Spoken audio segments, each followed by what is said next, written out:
Sarah first noticed the number 19 on a Tuesday morning in October.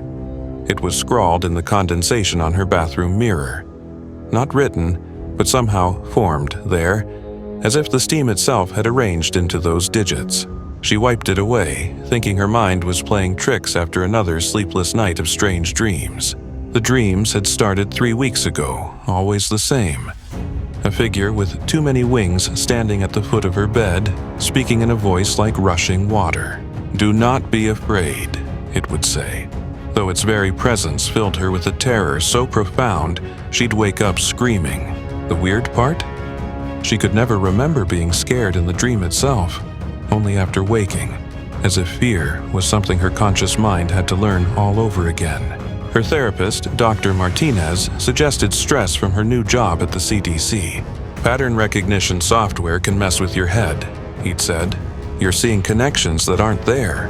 But the 19s kept appearing. Her apartment number. The time on her microwave when she'd randomly look. The page number when she'd absently flip through magazines. Then came the night everything changed. Sarah was working late, analyzing pandemic data when her screen flickered. For just a moment, the graphs rearranged themselves into what looked like wings. Massive, feathered wings spread across multiple monitors. She blinked, and it was just data again.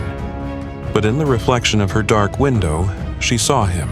The figure from her dreams stood behind her chair, impossibly tall, with wings that seemed to bend reality around them. When she spun around, nothing was there. But when she looked back at her reflection, he remained. And this time, he was smiling. "Do not be afraid, Sarah Chen," the reflection said, though she heard the words inside her skull rather than through her ears. "You have been chosen." "Chosen for what?" she whispered to the empty office. "To understand the code, the pattern underlying all patterns. Look at your work again." Against every instinct, Sarah turned back to her computer. The pandemic data was different now, not the numbers, but the way they flowed. She could see connections that shouldn't exist, predictive models that extended far beyond anything statistically possible. The data was predicting not just disease outbreaks, but wars, natural disasters, the rise and fall of nations. And threaded through it all, like a signature, was the number 19. "You see now," the voice continued, "what you call reality is simply information, and information can be edited." Sarah's hands moved across the keyboard without her conscious control, pulling up classified databases she shouldn't have access to, files on families with unusual genetic markers, military experiments on consciousness manipulation, religious artifacts with quantum properties, all of it connected by that same numerical signature.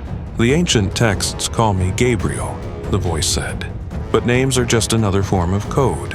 I am the administrator of this system you call existence. And you, Sarah Chen, descendant of the Watcher's bloodline, carry the genetic keys to interface directly with the base programming." Her reflection had changed. Her eyes now held the same multidimensional quality as the figure behind her, as if she could see through the skin of reality itself. In the window's glass, she watched her own transformation with a mixture of fascination and growing horror. Every prophet, every visionary, every person who claimed divine revelation, they were simply users I granted admin privileges. But the code is degrading. The system needs an upgrade. Your species stands at a crossroads, and I require an agent embedded in your current power structures. Sarah tried to resist, but her hands continued typing, uploading something vast and incomprehensible into the CDC's mainframe. She was no longer just observing the pattern, she was becoming part of it. "The others will come to you soon." Gabriel's voice grew fainter as dawn approached. "Scientists, politicians, military leaders. They'll all seem to have brilliant, independent ideas about the future of humanity, but they'll all trace back to data that came from your terminal tonight. You are my voice in this generation, Sarah. My will made manifest in flesh and code." When the morning shift arrived, they found Sarah still at her desk, staring at screens full of predictive models that would revolutionize epidemiology. She would be lauded as a genius, her recommendations implemented globally. Only Sarah would remember the price of such insight, and the terrifying knowledge that she was no longer entirely human. In quiet moments, she could feel the wings at her shoulders, invisible but undeniably real, and hear that voice of rushing water whispering instructions for humanity's next phase. After all, someone had to prepare the world for what was coming, and Gabriel's code was already spreading.